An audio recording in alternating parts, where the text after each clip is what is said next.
हमें जहाँ पे मज़हब की बात नज़र आ जाती है हम तो फ़ौरन से पकड़ लेते हैं कि इसको ना जाने देना, अपने किरदार कशी नहीं करते। हमारे वो जून एलिया ने कहा था, बोलते क्यों नहीं मेरे हक में, अबले पड़ गए क्या ज़ुबान पे। कैमरा ऑन है, बता तो देंगे तो क्या इनके बारे में बोलते हुए आबले पड़ते हैं ज़ुबान पे। ये सोशल मीडिया वालों को, ये प्रिंट मीडिया वालों को, ये जो मीडिया वाले क्यों नहीं बताते। ये जो पिछले दिनों वाक़या हुआ है लाहौर ग्रामर स्कूल का, जिसमें वो बच्चियों ने कहा कि अभी हमारी तस्वीरें लीक हुई हैं और हमारी जो है वो टीचर्स हमें हरास करते, किधर गई आवाम सारी, किधर गए वो लोग सारे जो यहाँ पे बैठे थे, जो लिबरल थे, जो फेमिनिस्ट मूवमेंट चला रहे थे, जो लिबरलिज्म का नारा लगा रहे थे, जो मेरा जिस्म मेरी मर्जी का नारा लगा रहे थे। उन लड़कों की, वो लोगों की ज़बान पे आबले पड़ गए। आप क्यों नहीं बोलते? आप क्यों नहीं कहते कि इस तालीमी निज़ाम को बंद किया जाए? भाई ये कैपिटलिज्म है, भाई ये सेकुलरिज्म है, इसको बंद किया जाए। ये लिबरल होने के नाम पे सेक्सुअल हरासर बन गए। वहाँ पे तो हमें कुछ भी नज़र नहीं आता, वहाँ पे तो हम पर्सनल मैटर कहते हैं। लेकिन किसी मदरसे के अंदर हमें कोई वाक़या नज़र आ जाए, फिर हमारा देखें कैसे जोश जागता, फिर देखें हमारे अंदर कैसे शऊर की जो है वो खिड़कियाँ खुलती, हमें कैसे नज़र आता सब कुछ। हम लोग मुनाफिक लोग हैं, हम लोग दोगले लोग हैं। हम लोग जहाँ पे देखते हैं ना कि किसी के पास इख्तियार कम है, किसी के पास दौलत और ताकत कम, हम चढ़ाई कर देते हैं उस पर। और जहाँ पे हम देखते हैं किसी के पास दौलत और ताकत ज़्यादा है, वहाँ पे हम फिर फौरन डिप्लोमेटिक होके नहीं बिल्कुल ये पर्सनल मैटर है, देखें ये तो एक चीज़ का पर्सनल है, ये देखें कुछ हो सकता है उन्होंने कुछ किया हो सकता है उन्हीं के कसूर हो सकता है ये हो। तो मदरसों में हम लोग ये बात क्यों नहीं करते कि हो सकता है एक मौलवी ख़राब हो, सारे ना हो सकता है एक मौलवी ने अगर गुनाह कर दिया है तो सारे ऐसे नहीं होंगे।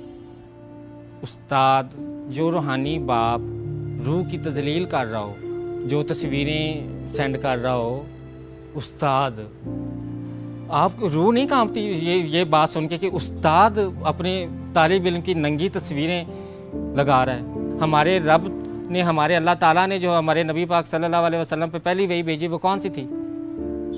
पढ़ अपने रब के नाम से जिसने तुझे पैदा किया। तो पढ़ाई की तो इतनी तालीम की अहमियत थी, तो वो तालीम की अहमियत हमारे माशरे में तो एक कारोबार बिजनेस बन गई। मतलब कि वो जो एक टीचर की कदर थी, वो जो एक रूहानी बाप की कदर थी, वो हमारे पास नहीं है। हमें पता ही नहीं टीचर क्या है। टीचर हो तो हमें पता हो। हमारे पास तो बिजनेस है कि प्राइवेट स्कूल्स में आजकल जो है ना डे बड़े मनाए जाते हैं।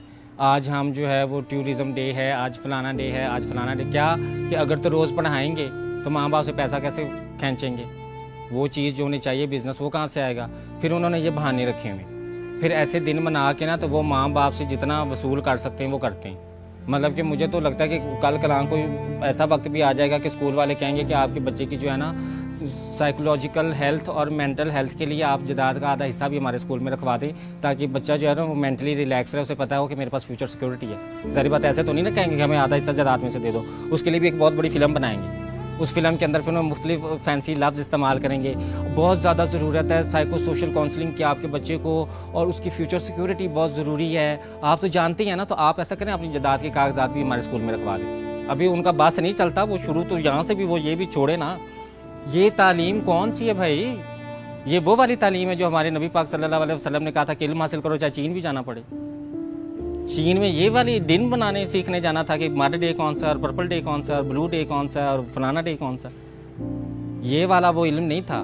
वो इल्म था जो हमें जहालत से निकाले, जो हम अभी तक नहीं निकले। फिर हमारे नबी पाक सल्लल्लाहु अलैहि वसल्लम ने फरमाया कि माँ की गोद से लेके मफहूम है कि कब्र तक इल्म हासिल करो। अब माँ की गोद से लेके कब्र तक इल्म हासिल करने का मतलब क्या हुआ कि बीकन हाउस को शुक्र है ये अभी बात पता नहीं चली। इन महंगे स्कूलों को पता चल गई तो उन्होंने कहना कि आप अपने बच्चे के बुढ़ापे तक की फ़ीस जमा करा दें, ताकि ये मरेगा तो हमें पता चलेगा कि इसके मरने तक हम सारी इसकी फ़ीस जो है वो ले लें।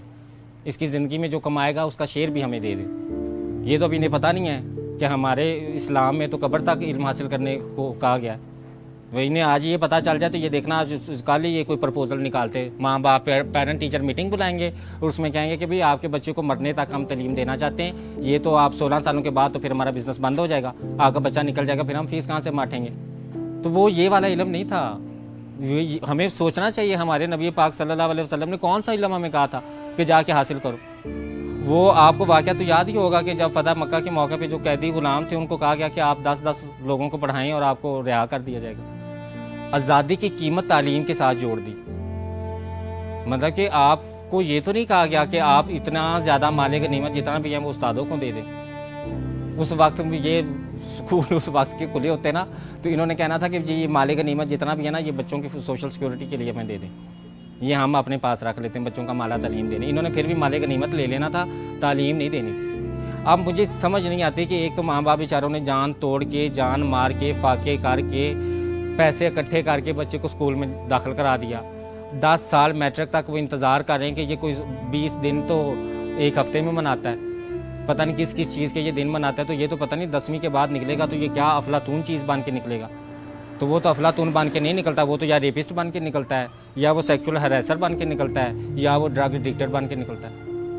कितनी यूनिवर्सिटीज़ में चले, मैं आपको सारला जाके दिखाती हूँ, वहाँ पे नशा लड़कियाँ और लड़के मिल के कर रहे हैं। वो जो कौम की माँ थी, वो जो माँ जिसके बारे में कहा गया था कि आप मुझे अच्छी माएँ दें, मैं आपको अच्छी कौम देता हूँ, वो माँ तो आज नशे पे लगी हुई है, वो तो आइस पी रही है। वो बाप, वो जो जन्नत का दरवाज़ा बाप है मुस्तकबिल का, वो लड़का जिसने बाप बनना है, वो लड़का जिसने आने वाली नस्ल को संवारना है, वो तो नशे पे लगा हुआ है। इल्म की अहमियत तो हमारे मज़हब ने इतनी ज़्यादा बताई है, ठीक है ना। और उस इल्म की अहमियत को लेके हमने बीकन हाउस बना दिया, हमने दारे अरकम बना दिया, हमने सिटी स्कूल बना दिया, लेकिन हमने वो चीज़ नहीं बनाई जो बननी चाहिए थी। हमें वो वाले स्कूल बनाने चाहिए थे जहाँ पे हुकूमत ने भैंसें ना बांधी होती, जहाँ पे स्टूडेंट आते, क्योंकि रियासत की जिम्मेदारी है तालीम देना। और रियासत ने जो हमें स्कूल बना के दिए हैं उनमें या तो टीचर ही नहीं आते, ठीक है, और अगर टीचर आते हैं तो वो अपने बच्चों को अपने घर का काम करवाते हैं।